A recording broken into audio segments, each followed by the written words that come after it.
Vaheguru Ji Ka Khalsa, Vaheguru Ji Ki Fateh. So today we are gathered at a deeply troubling moment.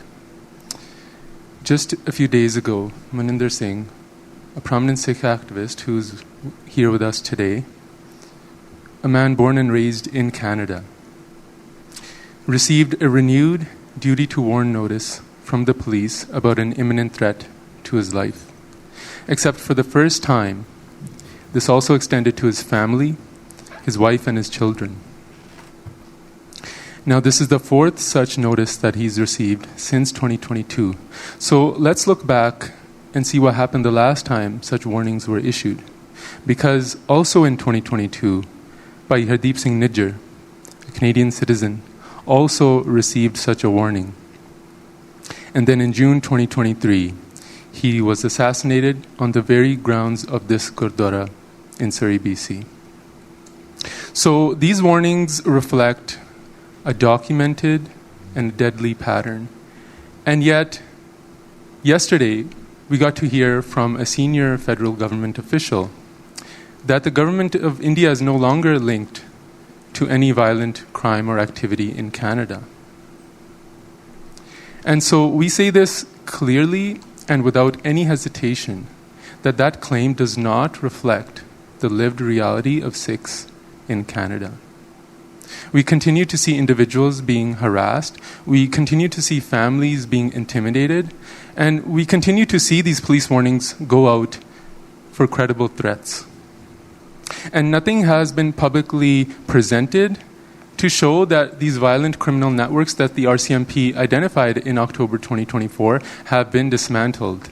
We see nothing to where it's disclosed that assurances and accountability has been obtained, and we see nothing to show and reassure Canadians that safeguards have been put in place. In fact, just this past week, the Bishnoi gang, a listed terrorist entity, took responsibility for a shooting in Calgary. The Bishnoi gang, who the RCMP identified as carrying out violent criminal acts at the behest of the government of India. So saying that a problem is solved does not make it so. And, this is not about democracy or trade or the economy. This is about Canadian sovereignty. This is about the rule of law. It's about human lives. The RCMP identified and linked agents of the government of India to homicides, to extortions, to threats, and organized crime in Canada. And 6 Indian diplomats were expelled from the country for their links and their participation in clandestine activities related to these investigations. And former government officials have confirmed that the intelligence that led to these conclusions was serious and credible. So for now, hearing from the government that these threats no longer exist, Canadians deserve to know why. What has changed? What assurances have been obtained? What mechanisms have been put in place to ensure that these violent acts end? And why are Sikh activists still receiving police warnings? So today, on behalf of Sikh organizations across Canada, we are calling for 3 clear and responsible actions. First, we're calling on the Government of Canada to commit to maximum transparency around Indian foreign interference and transnational repression. And any intelligence from Five Eyes partners must be protected, but there should be public summaries made available so that Canadians can understand the scope and the extent of this threat. Accountability requires daylight. Second, we call on Parliament to resume the October 2024 study into Indian electoral interference and criminal activity in Canada, and then present a final report to the House of Commons.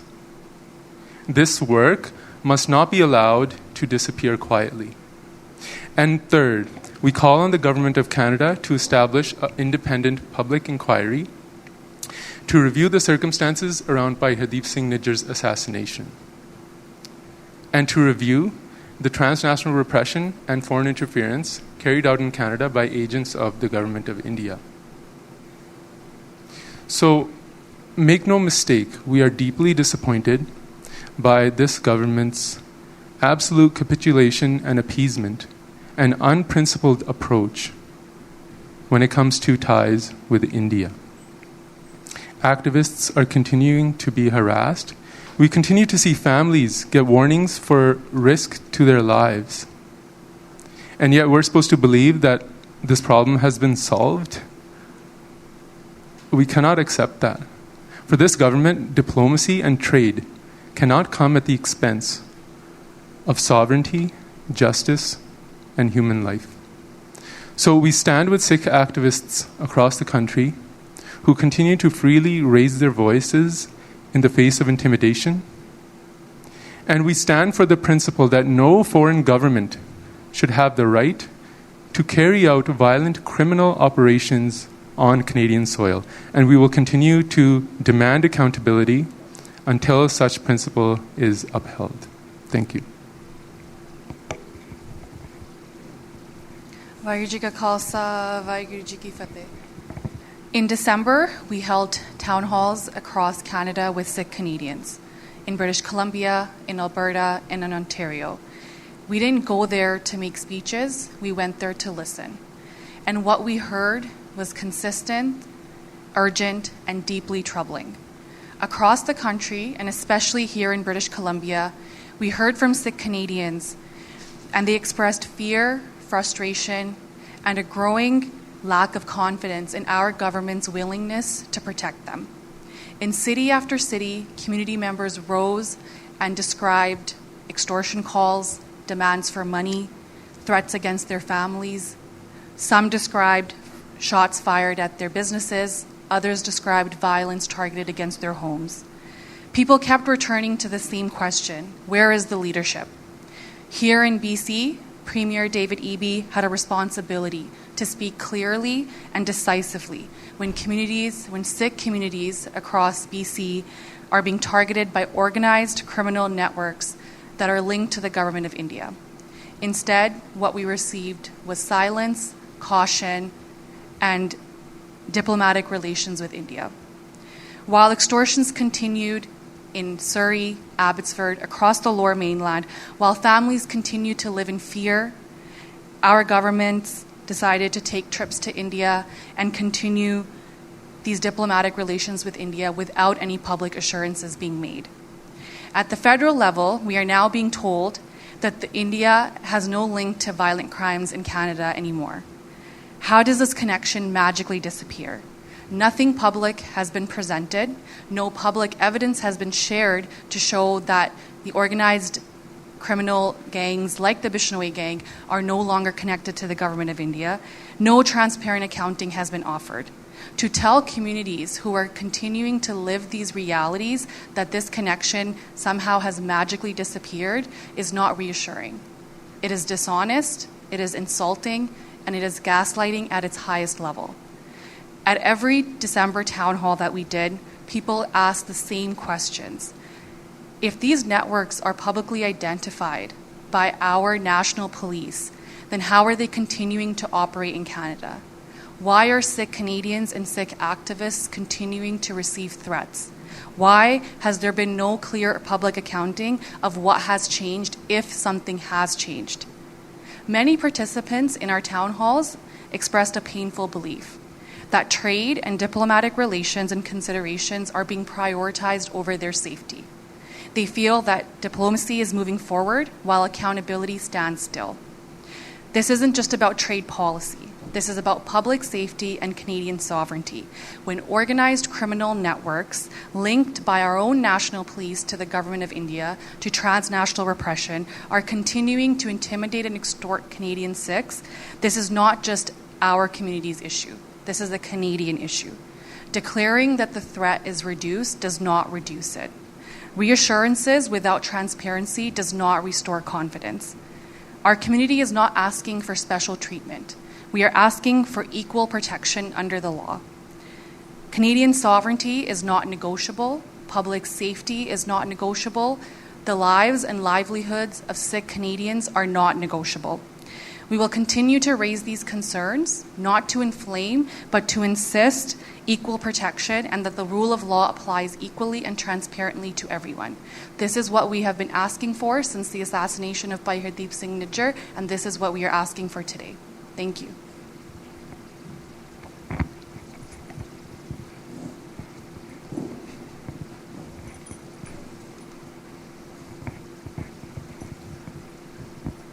I'd like to add some pieces here that I think are crucial right now for us to understand that even the government right now seems to be flip-flopping on what their actual position is. We had yesterday members of the Liberal caucus or staffers releasing information or giving information to the media that India is no longer behind these threats, that India is no longer behind this violence that's happening in Canada. And just this morning, from what we can see in the media already, we have the public safety minister that, as I quote, said that we have more work to do to ensure agents of the government of India do not threaten Canadians. So which one is it? You're going on a trip to shake hands with people that have the blood of Canadians on their hands, and you can't make up your mind whether or not they're still a threat to your people. You have the Minister of Public Safety in this country saying that we still have more work to do. And that's just a few hours ago. And I think the frustration that you're going to hear in this press conference is that we can't get a straight answer. We've been, the letter writing campaigns, the email campaigns, the town halls that have been happening, the media in the Punjabi Sikh community that's been covering the story, no supports for Surrey, Brampton, across the country where our communities are residing. At some point, the question has to become why. If this was happening to any other community, would this be the response from this government? And then that begs us a question, as in the things that they are telling us. We have Minister Anand that has repeatedly, since she has taken on this position, telling the Sikh community, and all Canadians for that matter, that law enforcement to law enforcement dialogue is happening between the countries. To that, I think all of my colleagues here and myself would say, what has been the result of that dialogue? Has the violence stopped? Have the streets of Canada become safer? Have there been less extortions? Has there been less violence? Has there been less threats? Has there been less murders on our streets? Has there been less duty to warns to Sikh activists and others across the country?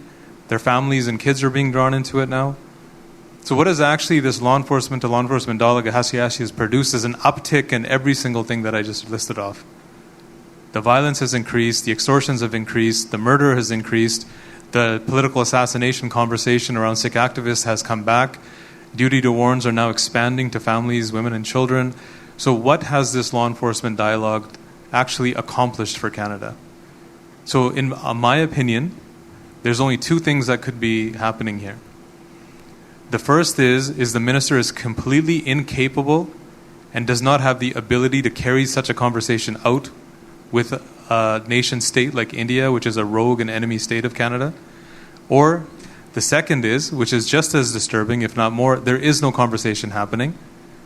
That this is complete capitulation at the end of the day in order to get economic and trade deals. Because if there was something happening, would we not have seen some type of positive impact or aspect of this on Canadian streets? And we see none.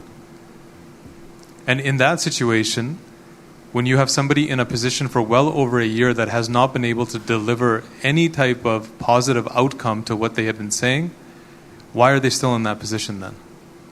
And this is a conversation that has now started, and it should be a real conversation as to if people are not able to represent the interest of Canada, Canadian citizens, and their interests lay elsewhere, then they should not be in those positions. We are not talking about trade, we are not talking about economy, we're talking about people's lives. And the question the Sikh community is asking is that what are our lives worth at the moment then? In order to expand on what my colleagues have already said, the three demands that have been put forward in multiple letters to political parties by the organizations, the BC Gurdwaras Council, the Ontario Gurdwaras Committee, Quebec Sikh Gurdwaras Council, from the Dashmesh Culture Centre, Gurdwara in Calgary, the World Sikh Organization of Canada, and from Sikh Federation Canada. That's approximately 40 Gurdwaras across the country. All major Sikh Khalsa Day parades and Nagar Kirtans are under those Gurdwaras as well. So the decision was made not only to put this out as 3 demands, but also to issue an ultimatum at the same time, that by Friday 8 a.m., 20 Sikh MPs were delivered letters 48 hours ago, that they have until Friday, February 27th at 8 a.m. to decide whether or not they want to stand with the Sikh community on the 3 demands that my colleague had read out. And in that, we chose the 20 Sikh MPs for a particular reason. They represent Canadian interests. They are a part of the Canadian political system. They have constituents. It is in their constituencies, all 20 of them, where the highest level of extortions, violence, the political assassination of Hardeep Singh Nijjar, all of them have taken place in their ridings and constituencies. That is the vast majority of where this violence is taking place. That is one of the primary reasons they were targeted with these letters. The second portions of those letters were sent to the political party leader of each of those political parties, Don Davies, interim leader for the NDP, Pierre Poilievre, the opposition leader for the Conservative Party, and Prime Minister Mark Carney for the Liberal Party. All of them were issued notices that the organizations listed, and that list will expand as we're just starting, that by April 3rd they deal with us in a meaningful dialogue, come to a resolution on the issues that we are trying to address, or that the same thing that we've sent to the Sikh MPs and the same thing we're saying to the political parties, that on those dates they will be banned from speaking at all Gurdwara stages and Nagar Kirtan parades, Khalsa Sajna Divas, Vaisakhi parades across the country, that ban will go into effect as of February 27th, 8 a.m. for the 20 Sikh MPs, and with no resolution on April 3rd at 5 p.m. for the political parties themselves. This is not something that we have taken lightly. This is conversations that have been happening on and off for a very long time now for all the reasons I've stated. That the violence is increasing, murder is increasing, we're talking about people's lives, now we're talking about children's lives. So where does this end? And in closing here, what I want to say before we take questions from the press here is that we are not here to beg or to plead anything from anyone. If I speak just for myself right now, being at the center of this situation with myself, my wife, my children, I can only say one thing, is that if India wants to come, then let them come. That they came for Mr. Nijjar, and Mr. Nijjar used to always say something, which is that, death is acceptable before silence. And that's something that we all have to kind of in the Sikh community weigh in on now as well, is that we can't be silenced. The basic fundamental freedoms of this country are enshrined in this charter. Freedom of expression and speech that is being dictated now by another foreign government that wants to silence people, and just because they have a political at the end of the day, a political disagreement on what these people believe, like the Sikhs in India, that if they're going to come here and start silencing people through fear tactics, threat tactics, or with actual violence and murder, then all of that has to be checked. And for us right now, we have nothing left to lose. And that is how the community's feeling and perception is right now, with all the violence that we've seen inflicted over the last year in particular, but over the last several years, that the community is feeling now more than ever that we have nothing left to lose as we walk down this path. We have to be strong. We have to hold people accountable. We have to figure out why Canada so badly wants to court India right now, when we have multiple layers of evidence, from law enforcement to intelligence to the government itself, to Prime Minister Trudeau's comments in the House of Commons. We have everything right in front of us as to what India has been doing here with transnational repression and foreign interference, meddling in our elections, undermining our democratic institutions, ultimately undermining the sovereignty of Canada.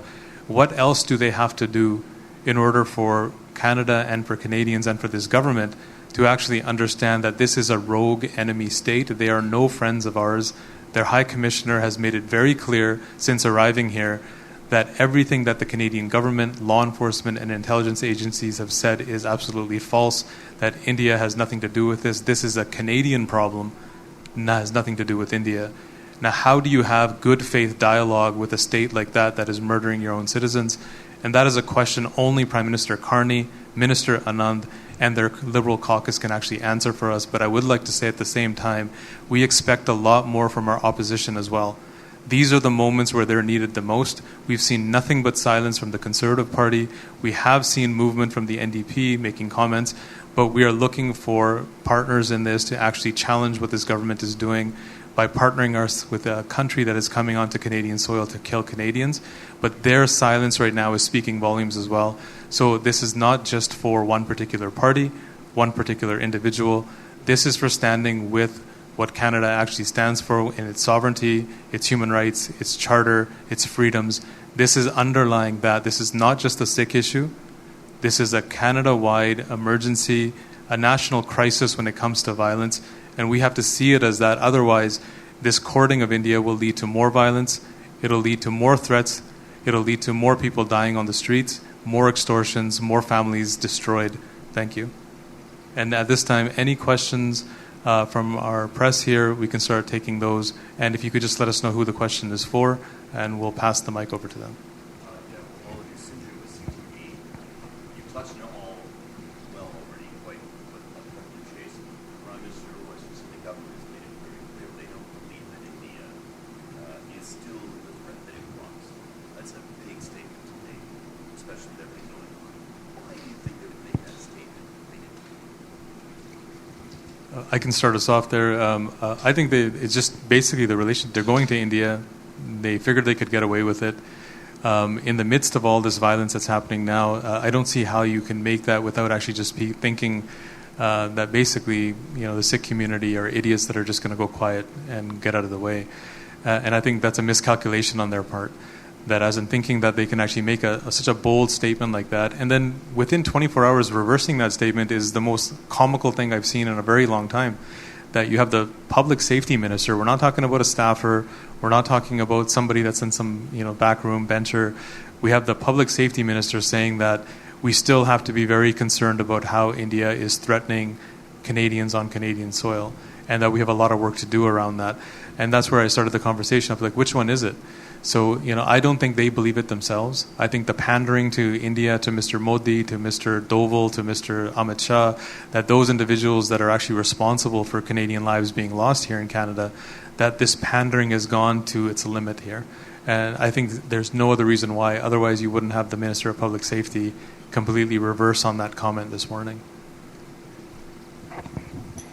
And just to address their claim that this is all for the sake of trade as a pivot away from the U.S., and that gives way to such a sense of cognitive dissonance there, where the U.S. were pivoting away because of their economic threats and their tariffs and such, and they're threatening our sovereignty as well. And from India, it's one step above. It's not economic threats, it's threats to people's lives and their families.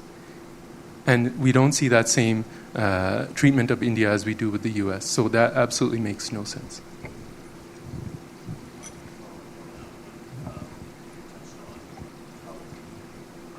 Give us an idea in terms of safety, how the community is. Oh, try that again. Hi, everyone. Is this, you got me, all right?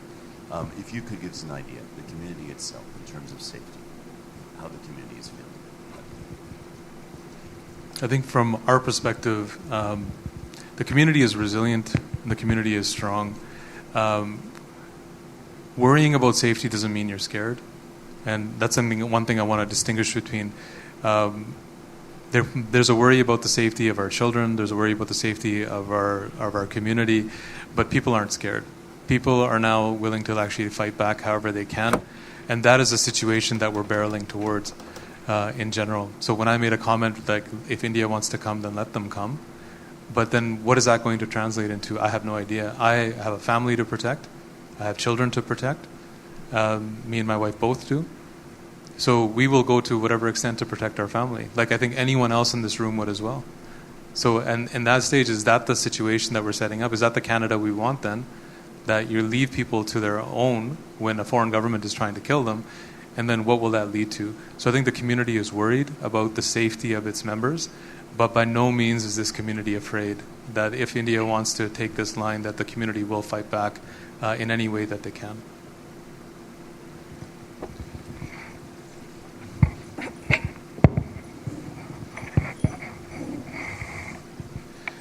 Yeah, just wanted to add to that.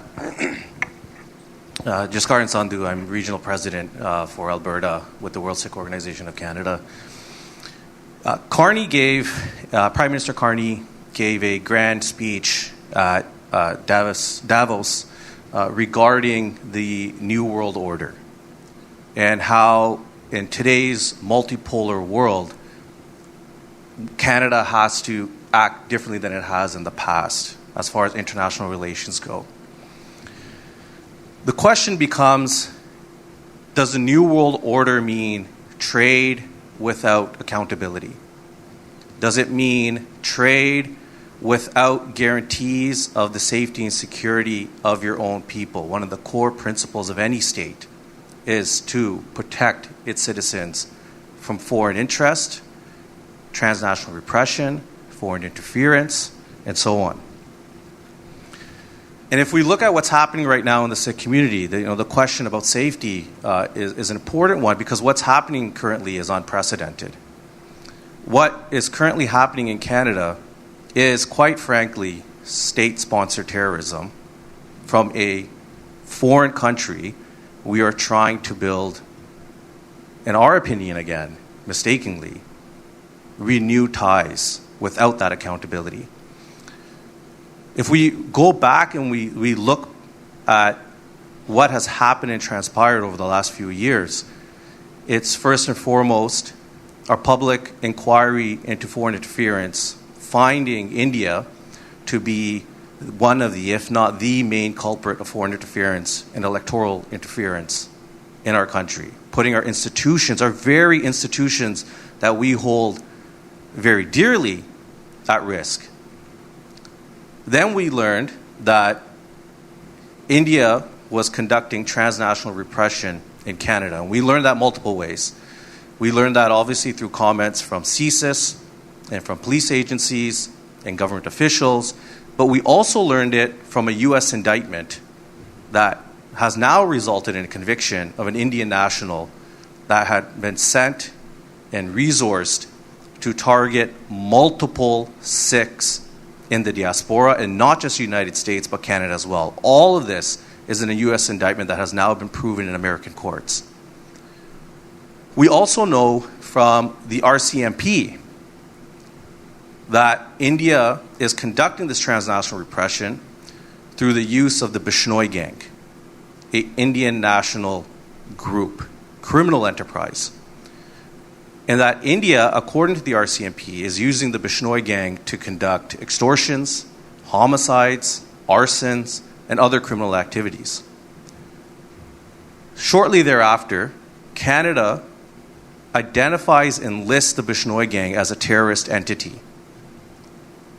So the logic here is very clear that the conclusion that we have to come to when we talk about safety is that what we're trying to secure safety against is state-sponsored terrorism. It's the use of a terrorist entity by a foreign government to target Canadians. Yes, it is the Sikh Canadian community, but we are Canadians that are being targeted. And as citizens and as residents of this country, we're owed a certain amount of dignity and security by the state that we live in. And so you follow this logic, and what becomes very apparent is that this is not only just incredibly unprecedented, there is no equivalency to any other community facing this from any other foreign government. We talk about China, for example. Prime Minister Carney was also recently in China to announce renewed relationships and trade relationships with China. Yes, China was also listed in the public inquiry into foreign interference as a main culprit of the same. But India stands out in the way and volume and intensity that they're conducting transnational repression, state-sponsored terrorism in this country. So it's a false equivalency to lay them both on the same table. What India is doing is unique in its violence, in its scale, and its hostility. And to the point that Maninder Singh made, we can't even get consistency of positions on the current state of affairs of India's transnational repression program in Canada as our Prime Minister is landing and visiting there to conduct bilateral meetings and trade negotiations. This is nonsensical, it's disgraceful, and quite frankly, it's offensive. Saurabh Sulu for CBC News. The 20 MPs that you have written letters to, what is it that you're hoping from them? Like, how are they going to show the support for the Canadian Sikh community as you want them to? I see MP Sukh Dhaliwal tweeted this morning saying he was in complete disagreement with the official who said there was no threat from India. Is that enough, or are there specific actions that you're looking for from them? And are you going to name them publicly who these 20 MPs are?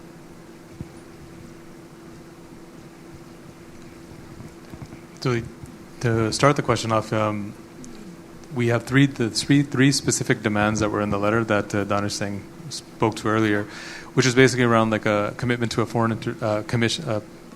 a public commission on India and their transnational repression and foreign interference in Canada was something we've been asking for. The restart of the Public Safety Committee investigation in 2024 around India's transnational repression, along with no redaction of India in public documents that could lead to more violence from India, including Mr. Nijjar's trial, that all of those things are the baseline. I'm just kind of like paraphrasing the demands, that they have to stand on those. Like based on Twitter or like Instagram posts and things like that won't be enough, that they actually have to respond to the letter and agree with those positions and then work with us on those positions. And those are nothing new. At least two of those demands have been going on since Mr. Nijjar's assassination. And the government actually started up the Public Safety Committee for that purpose. So this is not going extraordinary at all. This is actually working within the framework of Canada's justice system and its political system to actually gain that. Now, the making these things public, most definitely. We've sent the letters to media. We will send a list of the names of the individuals that the letters have been sent to. It should all be in the public domain. There's no reason to, just send these privately and expect some type of private result. If these bans are put in place by tomorrow morning, we definitely will release all of that to the public and to the Sikh congregations across the country as well. So it's absolutely going to be very public. The email writing and the letter campaigns and the petition campaigns are ongoing. We will use every political activist type mechanism available to us in Canada to push this issue further and not let it die.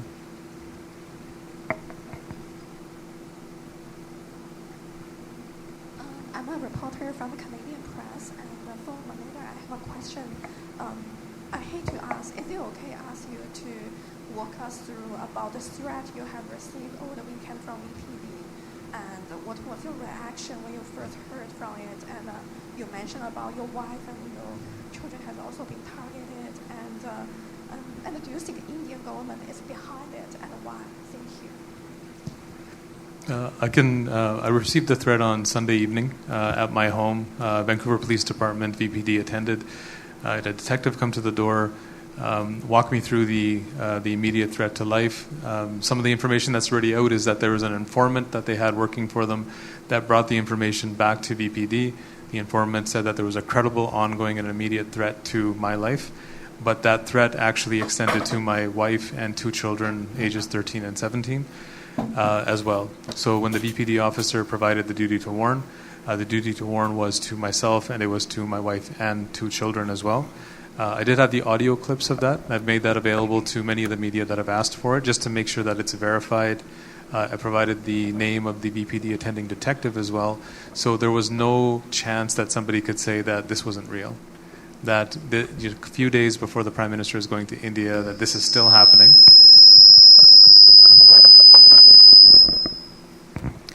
And in that situation, what kind of goes through your mind is that I've been living with these threats for almost 4 years now. When me and Mr. Nijjar got these threats in July of 2022. There's over a dozen other Sikh activists across the country. We have one of the committee members of this very Gurdwara, Gurmeet Singh Tour. He was issued a warning in August of 2023. We have other activists across the country. Inderjeet Singh Gosal from Brampton multiple times received warnings as well. So it's not limited to one person. The difference was, though, the family. That no other person, no other activist has yet seen this, and it doesn't mean it's not going to extend to them. So my wife and children are aware of the threat. I've worked as an individual in the community for 20, 25 years. It's not unexpected that India would fall to this kind of like low level to target, women and children as well. And I don't put it past them to do so. So we are taking it seriously, but like I said before, taking things seriously and worrying about safety doesn't mean you're afraid.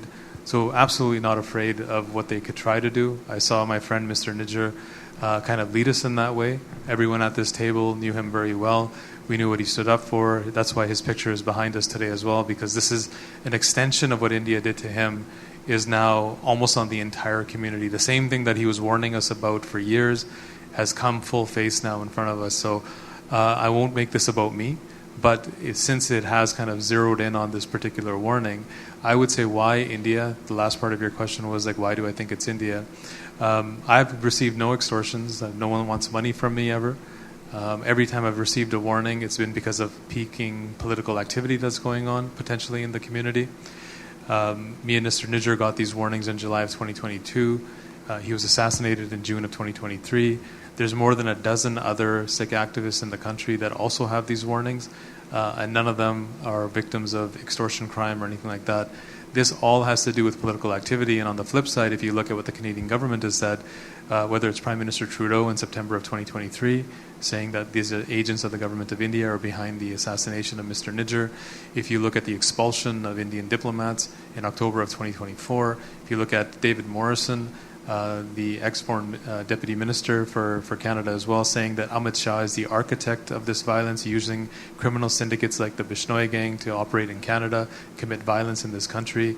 If you look at Mike Duhem, the RCMP commissioner nationally for Canada, saying that they believe that these criminal syndicates are being operated through India, that India is behind this violence of extortion as well.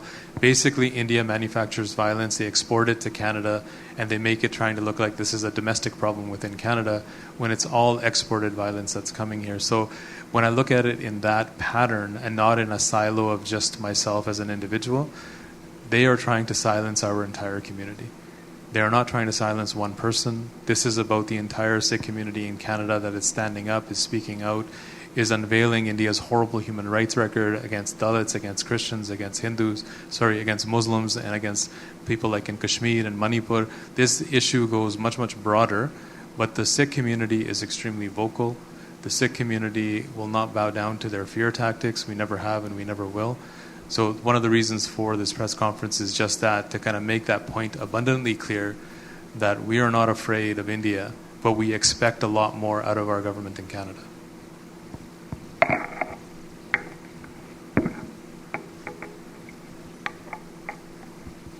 Is there any other questions from any of our media partners? I know we have the Punjabi Press Club here as well. If there's any other questions, we can take them now, or we can conclude the press conference, and any individual interviews that the press might want, we can move to those. So I'll take a last look around if there's any other comments or any other questions from our media.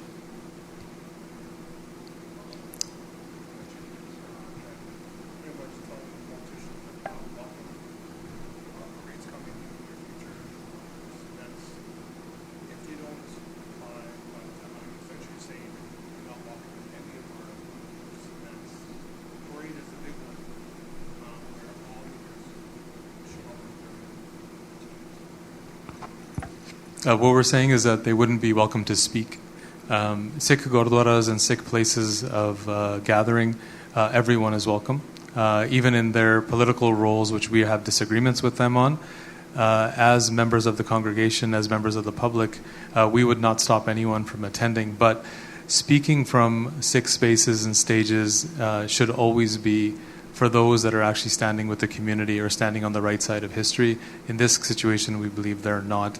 So they would not be welcome to speak from the stages or address the congregation from any of those organizations and gurdwaras that I mentioned.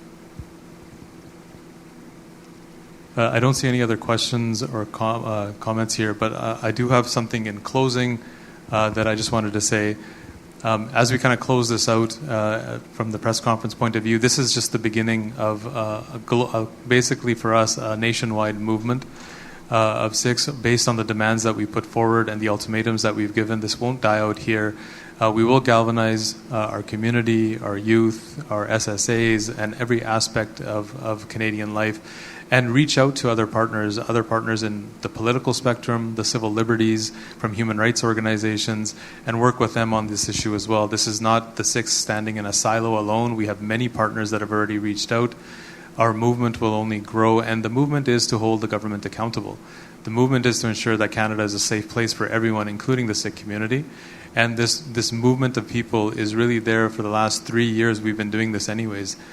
This is nothing new. That the only thing that's new is this complete capitulation to India, to washing away their sins in a way that trade deals will outdo the responsibility to Canadian citizens and the safety of Canadians in Canada.